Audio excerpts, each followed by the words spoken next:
Price the Lord. ஆண்டவராகிய இயேசு கிறிஸ்துவின் நாமத்தினாலே இந்த 37வது நாள் ஜெபத்திலே உங்கள் எல்லாரையும் சந்திப்பதிலே நான் மிகவும் மகிழ்ச்சி அடைகிறேன். ஆண்டவர் உங்களோடு கூட இருந்து ஆண்டவர் வெற்றியாய் நடத்துவார். கர்த்தர் உங்களை ஆசீர்வதிப்பார். கர்த்தர் உங்களுக்கு சொல்லித் தருவார். ஆண்டவர் உங்களுக்கு ஞானத்தினால கர்த்தர் நிரப்புவார். இந்த 40 நாளிலே நீங்கள் இந்த ஜெபத்தில் இருப்பது மிகுந்த ஆசீர்வாதம். இதனுடைய பலன் இன்று அல்ல, கர்த்தர் இம்மையிலும் மறுமையிலும் கர்த்தர் உங்களுக்கு தருவாராக. அவரோடு செலவு பண்ணுகிற நேரங்கள் நம்முடைய வாழ்க்கையில் ஒரு பெரிய இன்வெஸ்ட்மெண்ட்டு. அது இப்பொழுது உமக்கு தெரியாவிட்டாலும் பிற்காலத்தில் கண்டிப்பாக நம்முடைய கண்கள் காணும்.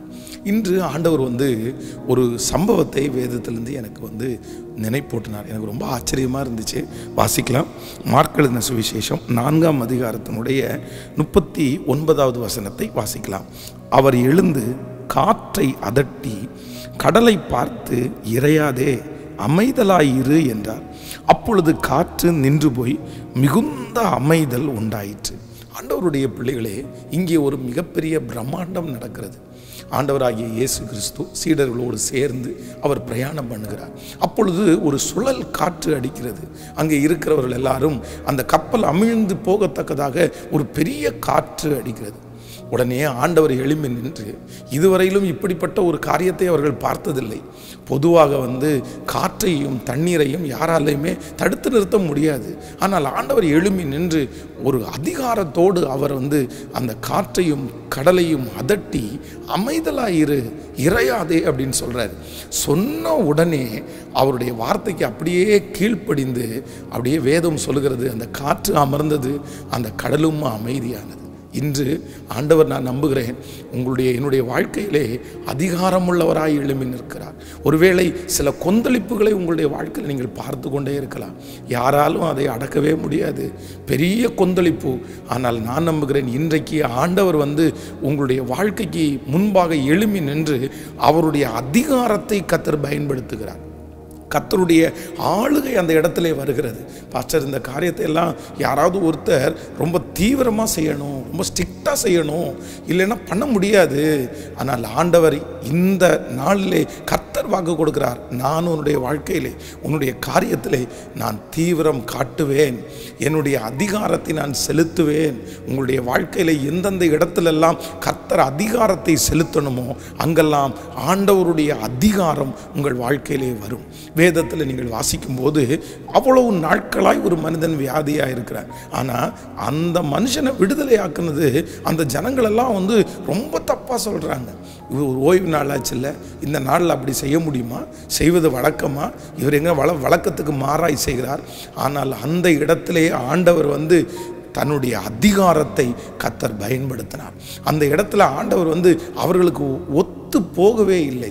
நான் நம்புகிறேன், ஒருவேளை சுற்றி இருக்கிற நிறைய பேர் உங்களுடைய வாழ்க்கையிலே இதெல்லாம் செய்ய முடியாது இவனால் அப்படின்னு சாதாரணமாய் எடை போட்டிருக்கலாம். இவனுக்கு நடக்காது என்று சாதாரணமாய் எடை போட்டிருக்கலாம். ஆனால் ஆண்டவர் இன்று இந்த நாளிலே கர்த்தர் வாக்கு கொடுக்கிறார், என் அதிகாரம் அந்த இடத்திலே வரும். உங்களுக்கு விரோதமாக இருக்கிற காற்று அமைதியாகும். உங்களுக்கு முன்பாக இருக்கிற பலத்த பிரச்சனை, பலத்த மனிதர்கள், பெரிய தலைவர்கள், இவர்களை யார் அரட்டுவா, இவர்களை யார் தட்டுவா, இவங்க யார் வார்த்தைக்கு அடங்குவாங்க? ஒருவேளை நீங்கள் ஏதாவது ஒருத்தர் நினைக்கலாம், பாஸ்டர், என் வார்த்தைக்கு எங்க மரியாதையே இல்லை, என் வார்த்தைக்கு அந்த இடத்துல எந்த மதிப்பும் இல்லை, அவ்வளோதான், என் வார்த்தையை என்னன்னு கூட ஏற்றுக்க மாட்டாங்க, எனக்காக யாராவது ஒருத்தர் பேச வந்தால் அவ்வளோதான், அவங்கள்ட்ட பேசவே முடியாது. ஆனால் நான் நம்புகிறேன், இல்லை, நீங்கள் கவலையே பட வேண்டாம். உங்கள் வார்த்தைக்கு அதிகாரம் இல்லாமல் இருக்கலாம், உங்கள் வார்த்தைக்கு பயம் இல்லாமல் இருக்கலாம், உங்கள் வார்த்தைக்கு பயம் இல்லாமல் உங்களை எவ்வளவு வேண்டும் என்றாலும் கஷ்டப்படுத்தலாம். ஆனால் கர்த்தர் வாக்கு கொடுக்கிறார், இல்லை, நான் அதிகாரத்தோடு எழும்பி நிற்பேன். அப்பொழுது அவர்களுக்கு ஒரு பயம் உண்டாயிருக்கும். ஒரு விசை ஒரு வயதான தாயார் ஒரு வயல் தோட்டத்தை அவங்க வைத்திருந்தாங்க. அதில் அந்த காய்கறி எல்லாம் போட்டு அவங்க அதனால ஜீவனம் பண்ணிட்டு இருந்தாங்க. பக்கத்து தோட்டக்காரர் ஒரு பெரிய கோடீஸ்வரர், ஒரு பெரிய அரசியல் வலிமை பெற்ற ஒரு மனிதன். அவர் நிறைய மாடு வச்சிருந்தார்.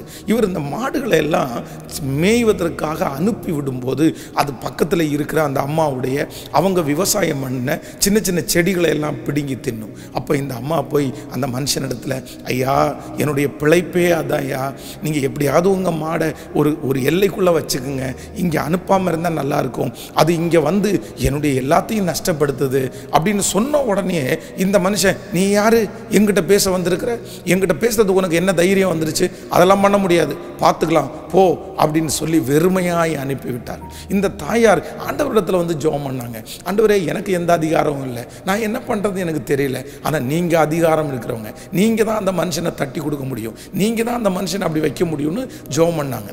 அடுத்த நாள் வேண்டுமென்றே அந்த மனுஷன் வந்து தன்னுடைய மாடை வந்து அவுத்து விடுறாரு. இவங்களுடைய எல்லை அந்த வரப்பில் வந்த உடனே அந்த மாடுனுடைய முதுகில் யாரோ ஒருத்தர் பட்டார் அப்படின்னு அடிக்கிறது மாதிரி ஒரு சத்தம். அந்த மாடு தெரிச்சு அப்படியே ஓடிருச்சு.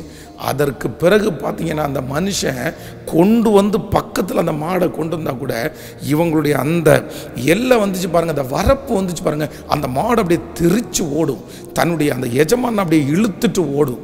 அன்றையிலிருந்து அந்த மனுஷனுக்கு ஒரு பயம் உண்டானது. நான் நம்புகிறேன் கர்த்தருடைய பிள்ளையே, உங்களை யார் வேணாலும் அதிகாரம் செலுத்தலாம், உங்களுடைய வார்த்தையை நிறைய பேர் ஒருவேளை துச்சமாக நினைக்கலாம், ஆனால் இந்த ஆண்டவர் 40 நாள் வாக்கு கொடுக்குறாரு, நான் என்னுடைய அதிகாரத்தை உனக்கு விரோதமாக எழும்பி நிற்கிறவர்களுடைய மனதிலே நான் செலுத்துவேன் என்று கர்த்தர் வாக்கு கொடுக்கிறார். ஆண்டவரே, உம்முடைய பிள்ளைகள் ஒவ்வொருவருக்காக நான் ஜெபிக்கிறேன். கோடி நன்றி. இந்த வார்த்தை ஆமென்றும் ஆமேன் என்றும் அப்படியே நடக்கட்டும் சுவாமி. இன்றைக்கு திருமண நாளை காண்கிற, பிறந்த நாளை காண்கிற உம்முடைய பிள்ளைகளை மனதார நான் ஆசீர்வதித்து நான் ஜெபிக்கிறேன். நன்றி. இந்த 40 நாட்கள் முடியும் போது அற்புதம் நடக்கட்டும். உம்முடைய பிள்ளைகளை அனுப்பியிருக்கிற ஜெபத்திற்கு ஒரு பதிலை கர்த்தர் நீர் தருவீராக ராஜா. ஆசீர்வதியும் இயேசுவின் மூலம் பிதாவே, ஆமேன். ஆண்டவர் உங்களை ஆசீர்வதிப்பார். வருகிற வெள்ளிக்கிழமை குட் ஃப்ரைடே சர்வீஸ் 6 மணிக்கும், ஈஸ்டர் சர்வீஸ் ஞாயிற்றுக்கிழமை 6 மணிக்கும் நடைபெறும். கலந்து கொள்ளுங்கள். ஆண்டவர் உங்களை ஆசீர்வதிப்பார். God bless you. Praise the lord. Amen.